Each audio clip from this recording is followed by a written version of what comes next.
Hello दोस्तों, नमस्ते, राम राम। मैं हूं अमित चौधरी। स्वागत है आपका अपने यूट्यूब चैनल अमित सर जी के में। तो आज हम संसाधन का पार्ट 2 करेंगे, जो कि मैंने पहले पार्ट 1 करवा चुका हूं। नए 10th क्लास का आपका फर्स्ट चैप्टर का फर्स्ट पार्ट हो चुका है, ठीक है। और सेकंड पार्ट आप आज आपके सामने है, और मैं बहुत अच्छे तरीके से आपको समझाऊंगा जैसे आपको पार्ट 1 समझाया था, ठीक है।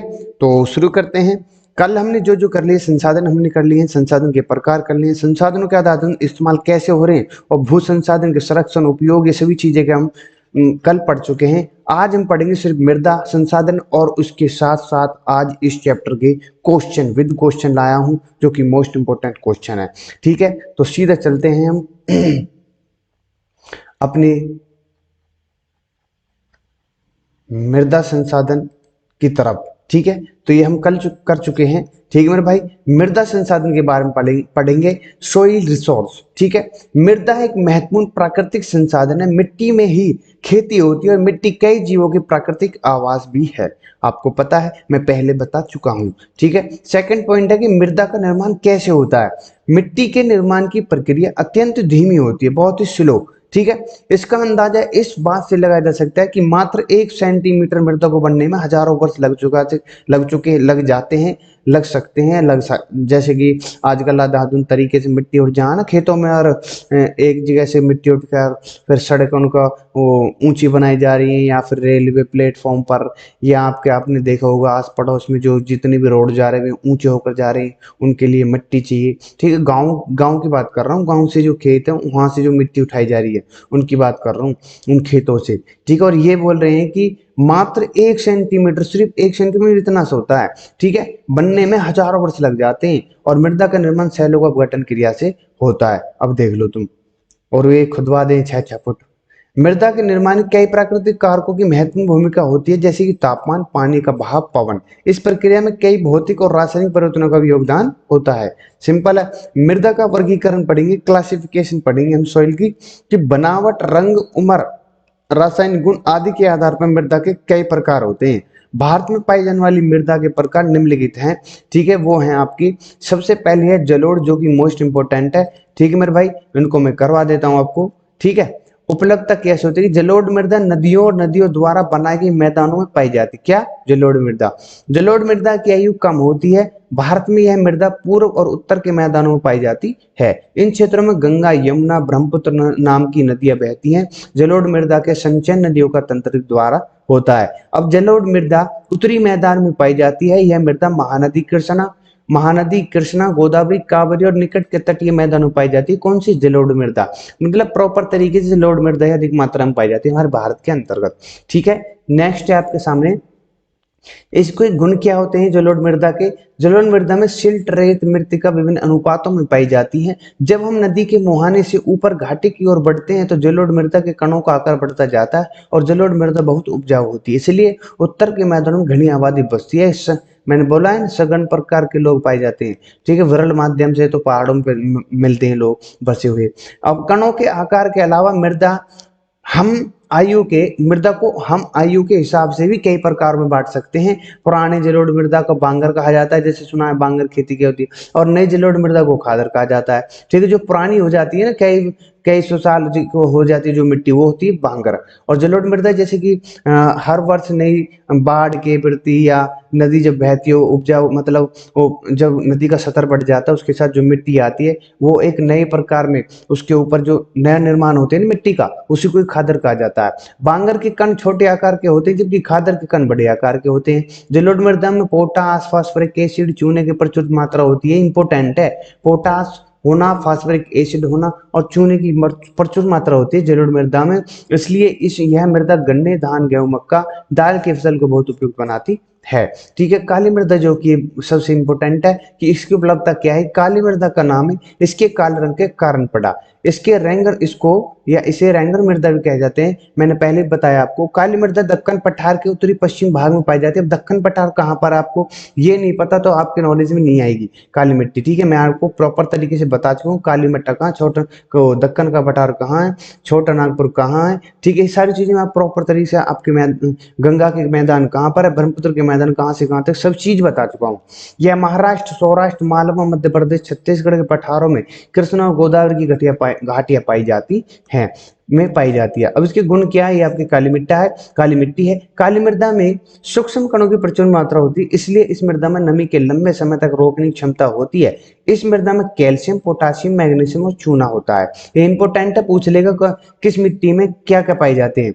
ठीक है, काली मृदा कपास की खेती के लिए बहुत उपयुक्त होती है। इस मृदा में कई अन्य फसलों भी उगाई जाती हैं। ठीक है, काली मिट्टी जो होती है उसमें कपास की मात्रा अधिक होती है, मतलब बोने की उपजाऊ होती है उसके लिए। रवे, अब लाल और पीली मिट्टी की पढ़ लेते हैं।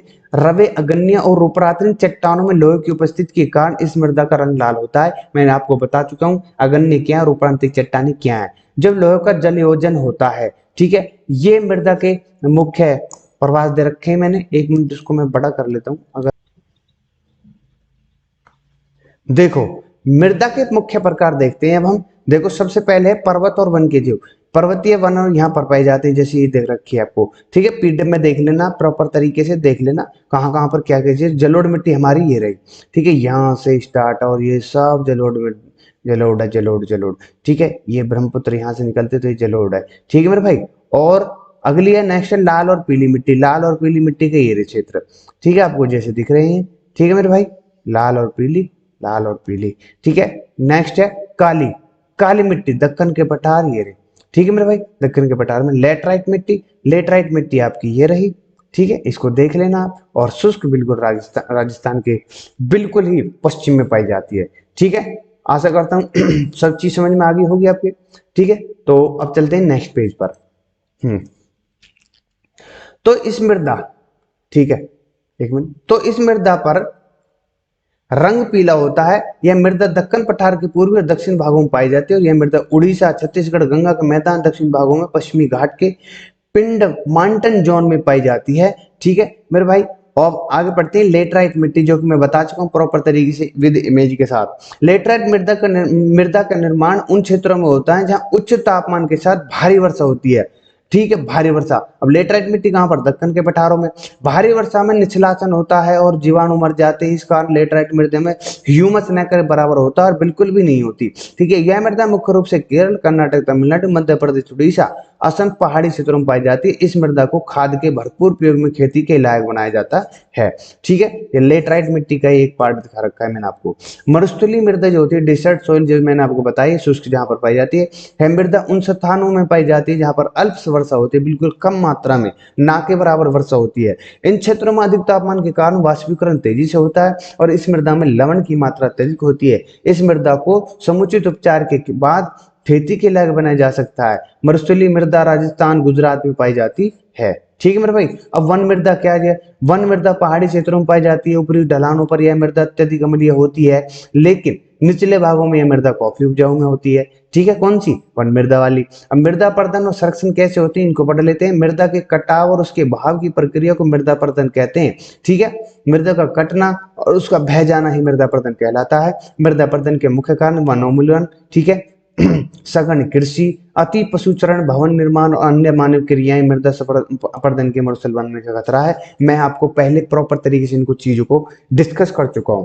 ठीक है, मृदा पर्दन को रोकने के लिए मृदा संरक्षण की आवश्यकता होती है। इसके लिए कई उपाय किए जा सकते हैं। पेड़ों की जड़ें मृदा की ऊपरी परत को बचाए रखती है, इसलिए वनोपरान का मृदा मतलब खेतों के चारों तरफ में लगा देते हैं पेड़ पेड़ पेड़ पेड़ से, जिससे मिट्टी उखड़ कर या उड़ कर न जाए। ठीक है, इसी पेड़ों के कारण, इसलिए वनोपरण में मृदा संरक्षण किया जाता है। ढाल वाली जगहों पर समुच्च जुताई से मृदा के पर्दन को रोका जा सकता है। पेड़ों को लगाकर रक्षक मेखला बनाने में मृदा पर्दन की रोकथाम की जाती है।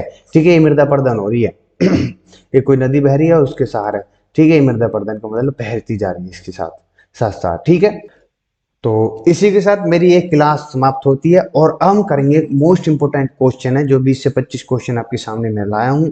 ठीक है, सभी क्वेश्चन इंपोर्टेंट है, तो शुरू करते हैं। निम्नलिखित में से कौन सा संसाधन अचक्रीय है? ठीक है, जो चक्रीय होते हैं, जैसे कि अब बताऊंगा अभी। अचक्रीय मतलब इनमें से कोयला है, लोहा है, कॉपर है, सोना, ये तो दोबारा बन जाते हैं। ठीक है, लेकिन कोयला एक बार यूज करने के बाद फिर नहीं होता। ठीक है, तो अचक्रीय संसाधन आपको कोयला है। जीवाश्म ईंधन निम्नलिखित में से किस प्रकार के संसाधन का उदाहरण है? जीवाश्म ईंधन नवीकरणीय है, प्रवाह है, जैविक है, नवीकरणीय है। तो ये तो सभी गलत हो जाती है। नवीकरणीय तो वही सौर ऊर्जा, ज्वारीय ऊर्जा जो होते हैं, लेकिन नहीं, अनवकरणीय संसाधन इज द राइट आंसर। जीवाश्म, जैसे मैंने आपको बताया क्लास के अंदर जिस बच्चे ने क्लास नहीं प्रॉपर तरीके से जाओ सीधा क्लास लो, ठीक है, जब भी आपके समझ में आएगी। भारत के किस पंचवर्षीय योजना से संसाधन योजना के लक्ष्यों को प्राप्त करने के लिए ठोस प्रयास किए? पहली पंचवर्षीय योजना से शुरू हो गई थी। अब पहली पंचवर्षीय योजना कब शुरू हुई थी? फर्स्ट पंचवर्षीय ने। इन कमेंट मुझे बताओ इस चीज के बारे में, ठीक है। जीवन की निरंतर गुणवत्ता और वैश्विक शांति के लिए क्या आवश्यक है? संसाधनों का उपयोग रोकना, भविष्य के लिए संसाधनों की बचत करना, संसाधनों का शोषण, संसाधनों का समान वितरण। बताओ, जीवन की निरंतर गुणवत्ता और वैश्विक शांति के लिए क्या चाहिए हमें? तो इसका आंसर हो जाता है संसाधनों का समान वितरण इज द राइट आंसर, ठीक है। नेक्स्ट क्वेश्चन चलते हैं। फिफ्थ है, भूमंडलीय तापमान और पर्यावरण प्रदूषण जैसे वैश्विक परिस्थिति संकटों के पीछे मुख्य कारण क्या होगा? संसाधनों की कमी, कुछ हाथों में संसाधनों का संचार, या संसाधनों का अदादुंद। ये सी इज द राइट आंसर, और सभी गलत हो जाते हैं भाई, ठीक है। ये ध्यानपूर्वक क्वेश्चन पढ़ोगे तुरंत आपके समझ में आ जाएगा हाँ भी क्वेश्चन में क्या बोल रहा वो। निम्नलिखित में से कौन मानव निर्मित संसाधन है? पेट्रोलियम, वन, मशीनें या मशीनें, ये दोनों ही हो जाते हैं, ठीक है, और सभी तो मानव निर्मित नहीं है। गांधी जी के अनुसार निम्न में से कौन सा वैश्विक स्तर पर संसाधन की कमी का मूल कारण है? संसाधनों का संरक्षण, संसाधनों का उपयोग, या लालची और स्वार्थी व्यक्ति, आधुनिक प्रौद्योगिकी की शोषण प्रवृत्ति, या पिछड़ी तकनीकी। गांधी जी के अनुसार कौन सा वैश्विक स्तर पर संसाधनों की कमी का मूल कारण है? वो है सी इज द राइट आंसर, ठीक है। मैंने आपको गांधी जी का जिक्र आया था तो मैंने आपको बताया था ये चीजें, ठीक है। आपको कोई दिक्कत तो नहीं हो रही है? मैंने अगर आपने क्लास नहीं तो इसका तुरंत आंसर दे दिया होगा, ठीक है। नेक्स्ट है एट्थ, भारत में इनमें से किस क्षेत्र में खनिज और जीवाश्म ईंधन के समृद्ध भंडार है? मैदान, पर्वत, पठार या रेगिस्तान? तो पठार में, ठीक है। हमारे देश में जंगल वनों का कितना वंचित क्षेत्र है? मैंने बताया ना 33% होना चाहिए, ठीक है। तो 16% गलत, 20-23 गलत है, तो D is the right answer हो जाता है। 10th क्वेश्चन आपके सामने, संसाधनों को उनकी उत्पत्ति के आधार पर, उत्पत्ति के आधार पर, उत्पादकता के आधार पर, व्यापकता के आधार पर, इस सभी विकास के आधार पर, क्या बोल रहा हूं मैं?